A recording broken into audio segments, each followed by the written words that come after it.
Discrepancy, এই সমস্ত কথা নিত্য নতুন আমদানি করা হয়েছে।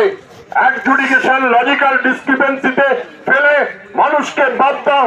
আর যে রোহিঙ্গার তত্ত্ব আনা হয়েছিল, সে রোহিঙ্গার তত্ত্ব যখন খাটেনি, তখন দেখা গেছে যে বিভিন্ন অঞ্চলে schedule caste, schedule tribe, Matua সম্প্রদায়ের মানুষের বসবাস, সেই সমস্ত জায়গায় এই অ্যাডজুডিকেশন বা লজিক্যাল ডিসক্রিপেন্সির খাতায় বেশিরভাগ মানুষের নাম পড়ে গিয়েছে। তাই আজকে এই অ্যাডজুডিকেশনের নাম করে নানান কথা মানুষকে বলা হচ্ছে। আমার টাইটেল দত্ত, আমি DUTTA লিখি, অনেকে DATTA লেখেন, লিখতেই পারেন। দাস কেউ DAS লেখেন, কেউ DASH লেখেন, পাল কেউ PAL লেখেন, কেউ PAUL লেখেন, লিখতেই পারেন। আজকে এই লজিক্যাল ডিসক্রিপেন্সির নাম করে আজকে বাংলার মানুষকে হয়রানি করা হচ্ছে। আর এই 60 লক্ষ ভোটারকে বাদ দিয়ে নির্বাচনের দিন ঘোষণা করার চক্রান্ত করা হচ্ছে। আগামীকাল থেকে ওই নির্বাচন কমিশনের ফুল বেঞ্চ বাংলায় আসার কথা এবং শোনা যাচ্ছে তারপরেই নির্বাচনের দিন ঘোষণা করে দেওয়া হবে। এই 60 লক্ষ নিরপরাধ মানুষের, এই ভোটারদের কি অবস্থা হবে, কি হবে তাদের? এই ভোটাধিকার কেড়ে নেওয়ার চক্রান্ত যা এরা করছে।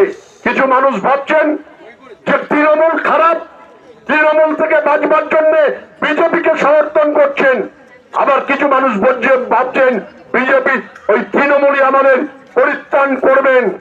তো মানুষ যখন খায় না, তখন তেঁতুল তলা দিয়ে মানুষের যাওয়ার দরকার নেই।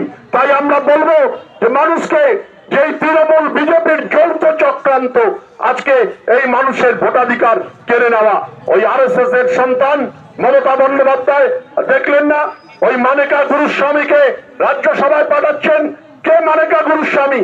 যিনি, যার বাবা বিজেপির অ্যাডভাইজার, যিনি RSS এর সন্তান, তাকে পাঠিয়ে রাজ্যসভায় কি বার্তা দিতে চাইছেন মমতা ব্যানার্জি?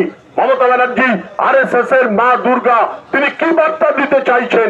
অর্থাৎ পশ্চিম বাংলায় এই প্রাইমারি পলিটিক্স করার মধ্য দিয়ে ক্ষমতায় তৃণমূল থাকুক, বিজেপিও সেটা চায়। তাই বিজেপিকে ভোট দেওয়া যারা মনে করছেন বিজেপি পরিত্রাতা, তারা মূর্খের স্বর্গে বাস করছেন। তাই আমাদের বক্তব্য, আসুন এই অন্যায়ের বিরুদ্ধে আমাদের যে প্রতিবাদ, আজকে একটা ডেপুটেশন দিয়ে এটা থামলে হবে না।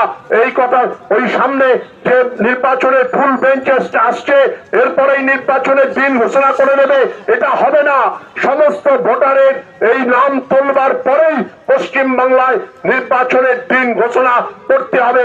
এই দাবিতে সোচ্চার হয়ে আমরা আরো লড়াইকে তীব্র থেকে তীব্রতর করি, এই আবেদন রেখে আপনাদের ধন্যবাদ এবং লাল সালাম জানিয়ে আমি আমার কথা শেষ করছি।